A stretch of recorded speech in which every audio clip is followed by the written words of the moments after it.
In today's episode of Quick Histories, I'm going to talk about Paper Mario's origins as a sequel. Welcome to Arcadology, the quick history of Paper Mario. Today is the first episode of the Quick History series. The focus of these videos will be topics that aren't overly complex. The straightforward story of Paper Mario fits the bill.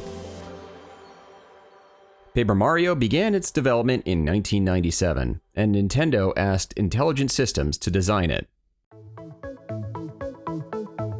However, in its early stages, it seems the game was intended to be a sequel to Super Mario RPG, one of the best RPGs for the Super Nintendo, and developed by RPG powerhouse Squaresoft. Why the change in developer? Well, you'd have to look back at Nintendo's decision to stick with a cartridge format for the Nintendo 64, and the plans that Squaresoft had for Final Fantasy VII. The Nintendo 64 game pack could hold up to 64 megabytes at most. This paled in comparison to Sony's CDs, which could house well over 600 megabytes. For a game such as Final Fantasy VII, a long RPG packed with story, music, and cutscenes, the storage of the game pack was not going to cut it. In addition to storage concerns, Square programmers found that they were able to squeeze more performance out of Sony's PlayStation than from the Nintendo 64. The decision became straightforward. However, when Square informed Nintendo that they were moving Final Fantasy VII to the PlayStation, things became a little bit icy. The news was delivered to former Nintendo boss Hiroshi Yamauchi by the trio of Masafumi Miyamoto, then the president of Square, Ken Narita, the lead programmer of Final Fantasy VII, and Hironobu Sakaguchi, the producer of Final Fantasy VII. They met over beer and bento boxes, and at the end of the meeting, according to Sakaguchi, Yamauchi patted them on the back and said, "I only wish you the best." Despite Sakaguchi's recollection, rumors spread that Yamauchi's parting words were more along the lines of, "If you leave, don't come back." And according to Tomiyuki Takechi, it was pretty uncomfortable.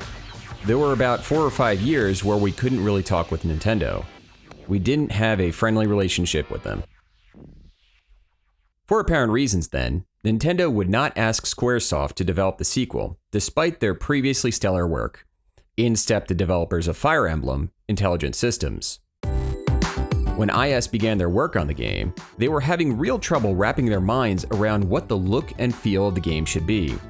Kenji Nakajima mentioned this in an interview with Satoru Iwata. Iwata at the time was working at HAL Laboratory and admitted that they too were having trouble figuring out the next big thing for the Nintendo 64.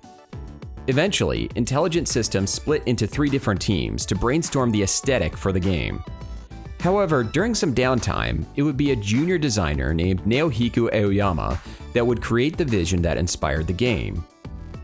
While the design remained undecided, I naturally spent a lot of time waiting.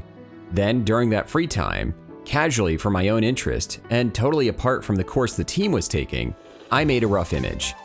I hoped it would somehow serve as a kickoff point, and submitted it. The image that Aoyama submitted featured 2D characters placed within a 3D environment.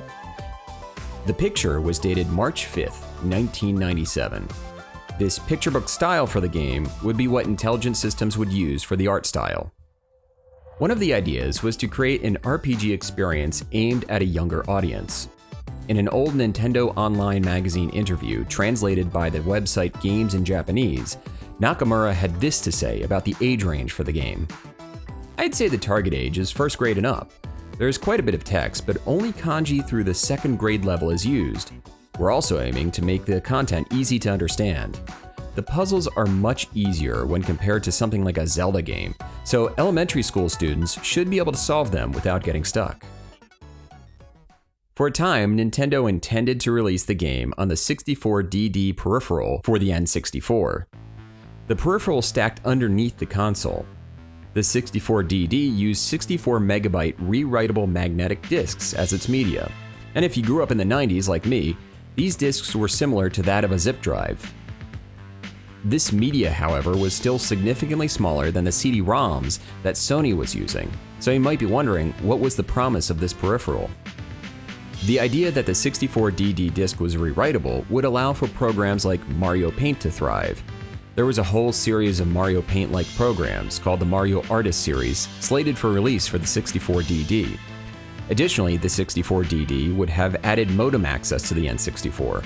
With rewritable memory, games could have new level releases, or sports games could hypothetically have roster updates from the internet and into the console. Personally, that would have been mind-blowing. I didn't experience that until the release of the Dreamcast a few years later. The problem with the 64DD, however, was that it didn't quite have that killer app. For years, The Legend of Zelda 64 was going to be released on the peripheral. Ultimately, we all know that they released that game, The Legend of Zelda: The Ocarina of Time, on the standard N64. Eventually, after a limited and unsuccessful run in Japan, the 64DD was canceled outright. The name of the game that would be Paper Mario changed a few times during production.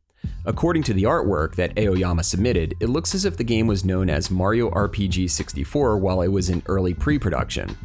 While it was in its alpha stages, the game took on the name Super Mario RPG 2, as seen in this trailer of the game shown at Nintendo Space World 1997. At some point, some members of the press began referring to the game as Super Mario Adventure. In Japan, Nintendo released the game in August of 2000 with the name Mario Story, which put it in line with the earlier title Yoshi's Story, which had a somewhat similar aesthetic. Paper Mario released the following year in the United States and worldwide. The game garnered quite a bit of critical praise upon its release, and its sales justified Paper Mario spinning off into its own unique franchise. A game that started as a sequel on a doomed peripheral went through a metamorphosis into something that could stand entirely on its own. Thanks for watching this video. If you enjoy my work, please subscribe with notifications and leave a comment down below. And if you enjoy my videos even more than that, check out my Patreon, which is at patreon.com/Arcadology. That's all for me today, but if you want to chat, you can find me on Twitter at The Arcadologist. Next month, I'm planning on something a little bit different, but until then, stay safe, stay healthy, and have a beautiful day. Take care, everyone.